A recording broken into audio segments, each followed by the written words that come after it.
En línea es investigador de la Flaxo, es coordinador del capítulo energético en el documento que le presentaron a Alberto Fernández al respecto de las tarifas. Arturo, buen día, ¿cómo le va? ¿Qué tal, José Luis? Buen día. Bien, bueno, cuéntenos un poquito, porque una de las lecturas que por lo menos habían trascendido, y esto es lo que en parte a mí me motivó a buscar y conversar con usted, es la cuestión de qué decisión adoptar con el hecho de que, bueno, en definitiva, hoy las tarifas están dolarizadas. Yo hace un tiempo conversando con gente de Camusi, me decían que ellos en cuanto a la recuperación del precio en octubre del año pasado, es decir, hoy hace un año, habían recuperado el sentido de valor del BTU, pero que el diferencial de precio que estamos pagando es por la depreciación del peso argentino. ¿Cómo se sale de ese esquema, si es que se puede salir de ese esquema, en un negocio global como es el de la energía que está en dólares? Sí, bueno, como yo siempre digo, y esto lo hemos discutido también muchas veces ahí en el seno del partido, una política por sí misma no dice mucho si uno no la ve en perspectiva dentro de un conjunto de políticas, ¿no? Y la energía, por la incidencia que tiene en la actividad económica, no voy a descubrir esta influencia gravitante que tiene la energía para cualquier actividad productiva que se desarrolle en el país. Bueno, claramente cualquier decisión que se tome en ese sentido tiene una gravitación muy importante. Entonces nosotros en el documento lo que planteamos es que, dada la circunstancia y a la situación a la que hemos llegado, con tarifas que se han incrementado en una gran proporción y con gran parte de la población que tiene dificultad para pagarlas, incluso gente que ha tomado crédito para pagar las facturas de la electricidad o del gas, nuestro planteo fue congelar esas tarifas durante 100 días, ¿sí? Tratando de indagar un poco más sobre los costos de producción de las empresas para luego sí llevar la tarifa a su readecuación en el sentido de acompañar el proceso devaluatorio que ha habido en el país en los últimos tiempos. Es muy difícil, digamos, la tarifa tiene, como ustedes saben, tres componentes. Uno de esos componentes, que es el costo de producción, es el dolarizado, porque claramente la energía es un commodity y se mide por su valor transable en el mercado, ¿no? Entonces, lo que no se consume internamente se exporta y eso hace que su cotización sea en moneda dura.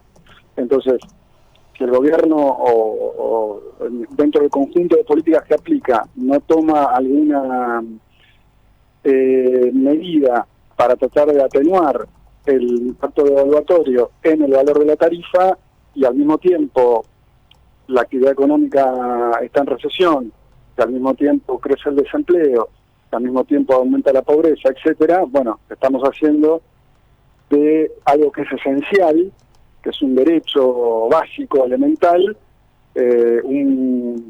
estamos mercantilizando un derecho básico elemental y eso hace que la gente no lo pueda pagar, ¿no? Cuando usted se refiere a que la energía es un derecho básico, humano, elemental y que está mercantilizado, ¿de qué otra manera se podría resolver tomándolo desde ese concepto de derecho básico, humano, universal? ¿Quién sería el donante de capital para que tengamos energía no sé, a otro universo de valores, por ejemplo? Bueno, en realidad lo primero que hay que hacer, desde mi punto de vista, y en ese sentido aclaro que nosotros hemos hecho una contribución en el marco de los equipos técnicos del TJ, dentro de tantas otras contribuciones y de propuestas que hay, para que el candidato en todo caso decida luego qué hacer si es electo presidente, digamos, ¿no?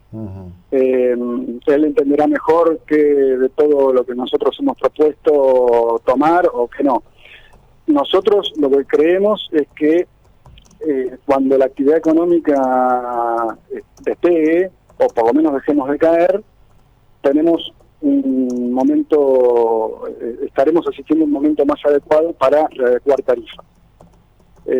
Hoy lo más urgente, lo más elemental es que la gente pueda abastecerse de la energía básica para la vida, para el bienestar, al margen de que la pueda o no pagar, digamos, porque vemos un 35,4% de pobreza en el país, tenemos una gran parte de la población que no puede estar haciendo frente a estos valores tarifarios, ¿no? Sobre todo del gas. Entonces nuestra propuesta es suspender las readecuaciones tarifarias por 100 días. Sabemos que hoy hay un atraso tarifario porque está claro que, bueno, el proceso devaluatorio ha hecho que aquella determinación de precios que se hizo con la revisión tarifaria integral haya quedado desactualizada, pero nuestra propuesta es, al menos durante los 100 primeros días, en el marco de un conjunto de políticas que lo que van a buscar hacer es tratar de atenuar el impacto de la caída del salario real, por lo menos en esos 100 días suspender los incrementos tarifarios para luego sí avanzar en un proceso de readecuación tarifaria y recomponer los ingresos de productores, transportistas y distribuidores, ¿no? Bien, ahora le pregunto, ¿eso se hizo a la salida de la convertibilidad? Uh-huh. Y después se enamoraron de eso cuando este gobierno asumió, el gobierno de Macri, la cuenta corriente en contra por importación de combustible estaba en el orden de los 15.000 millones de dólares. Correcto, sí. Sí. ¿Usted no cree que sí, esto...? Sí, bueno, en ese sentido Argentina empezó a abastecerse de energía importada, ¿no? Uh-huh. Parte del gas que se importa, como ustedes saben, se utiliza para la generación de energía eléctrica de las centrales termoeléctricas, pero bueno, eso también se daba en el marco de una actividad que pretendía crecer y para dar actividad a las industrias que estaban tan deprimidas a la salida de la convertibilidad, se pensó en energía barata para que la recomposición de la rentabilidad fuese acelerada y la actividad económica creciera lo más rápido posible, ¿no? Está claro que esta gestión asumió con un déficit energético importante y que eso explicó buena parte de las medidas que tomó el gobierno de Cristina en los últimos años de su mandato. Pero bueno, digamos, luego de una readecuación tarifaria que nosotros entendíamos que había que hacer, no haber acompañado esa política con otras políticas que recompusieran la actividad económica, que trataran de generar empleo, de estimular el consumo y demás, hizo que, bueno, la tarifa hoy ocupara una porción del ingreso de las familias muy importante, que por eso... Bien, y le pregunto... que, por ejemplo, la tarifa social no es suficiente. Claro. Ahí, ¿no? En ese marco de valoración que ustedes hacen, ¿no? Yo no tengo ahora encima la factura, ni las propias ni las de acá de la emisora, pero tengo en claro que un porcentaje alto del costo, del precio final que pagamos al respecto de la energía son impuestos, tasas y distintas gabelas. ¿No habría que empezar por sincerar y quitar, por ejemplo, el excesivo monto? Porque en algunos casos el impacto de la carga tributaria es del 42-43%. Y en cualquier tipo de energía que consumimos, pagamos, por ejemplo, cuando cargamos cualquier tipo de combustible en un vehículo, estamos pagando una parte que va a un fondo que se está utilizando hoy probablemente para resolver el tema de la cuenca deprimida del Salado. Pero también sirvió para otras cosas, en algún momento cuando Debido estaba al frente del ministerio, porque se desviaban partidas. Digo, a lo mejor no habría que empezar por mirar, primero que nada, el tema de la carga impositiva, porque es tremenda la carga impositiva que tiene todo tipo de energía en nuestro país. Sí, efectivamente, eso se puede dar en el marco de un acuerdo con las provincias, que son las encargadas, en el caso de energía eléctrica, de fijar un componente en la factura que se denomina el valor agregado de distribución, el VAT. El VAT es un componente de la factura, además de otros impuestos y tasas, que incide en el valor de la tarifa y que es tributario de las provincias o de cada jurisdicción. Ustedes saben que en la distribución, la distribución de energía eléctrica es una competencia provincial. Uh-huh. En muchos casos, las compañías que realizan esta tarea son cooperativas, ¿sí? Entonces, por eso teníamos también una dispersión tarifaria muy importante al inicio de la gestión Cambiemos, donde, no sé, de repente en Jujuy se pagaba más cara la tarifa de energía eléctrica que en la ciudad de Buenos Aires, ¿no? Bueno, por una cuestión de amortización de equipos y de de zona urbana debería ser lo contrario. Bueno, a ver, ¿no? perdón, creo que usted lo sabe mejor que yo, porque además usted está en el tema específicamente. Lo que se pagaba en Cava, que no era solo la ciudad autónoma de Buenos Aires, sino todo el conjunto que hace al conurbano, era absolutamente ridículo. Yo conozco de manera Exacto. directa a gente que vivía en lugares de privilegio, lugares de lujo, que seguramente se lo consiguieron con su esfuerzo, su capacidad y su inteligencia para hacer dinero, que pagaban por propiedades de 1.200 metros cuadrados 300 pesos por mes de gas, digamos. Exacto. Digo, una locura, ¿no? Ahora, Exactamente. cuando yo le digo a usted, Trinelli, el tema de los impuestos, fíjese lo que está pasando, lo que pasó con el tema de quitar el IVA en los alimentos. Los gobernadores, es decir, no hay carnadura política para decir hagamos cosas a favor de la gente y empecemos por resolver la tremenda presión impositiva que sufre el ciudadano de a pie en la Argentina.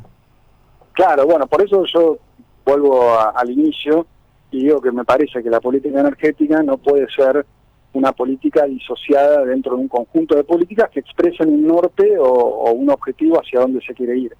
Y en ese sentido, me da la sensación que para discutir una política energética consistente y perdurable a futuro, donde las tarifas serán un tema de discusión sin lugar a dudas, hay que pensar un esquema de acuerdos mucho más amplio, ¿no?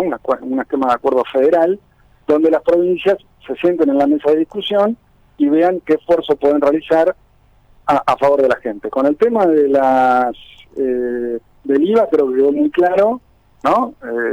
Que las provincias no están dispuestas a ceder parte de los ingresos que tienen en términos de coparticipación, y también con el tema del congelamiento de combustibles, que no sé si recordarán, hubo Sí, claro. fuertes demandas de las provincias productoras de hidrocarburos por entender que la cadena de pagos en hidrocarburos queda totalmente distorsionada con un congelamiento de los combustibles que no remunere a las productoras con las expectativas que ellas tienen, y en ese sentido también se ven afectadas los ingresos de las provincias en términos de regalías, ¿no? Claro. Entonces me parece que es una cuestión bastante compleja, para lo cual se necesita digamos, como usted decía bien, un anclaje político fuerte, un marco de acuerdos consistente y una visión un poco más de largo plazo respecto de, bueno, qué se quiere hacer y para qué se necesita energía en Argentina, ¿no?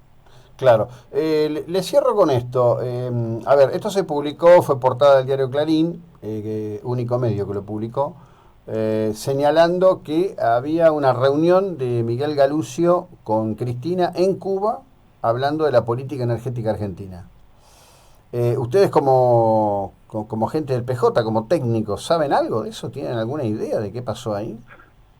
Bueno, a ver, Miguel Galucho es una persona que ha presidido YPF en el momento de la recuperación de la empresa y que hizo, digamos, buena parte, también es interesante e importante aclararlo, buena parte de la actualidad de Vaca Muerta tiene que ver también con los esfuerzos que hizo YPF durante la gestión anterior para, bueno, invertir en exploración para luego poder extraer. Eso fundamentalmente fue el acuerdo con Chevron, que sigue siendo secreto.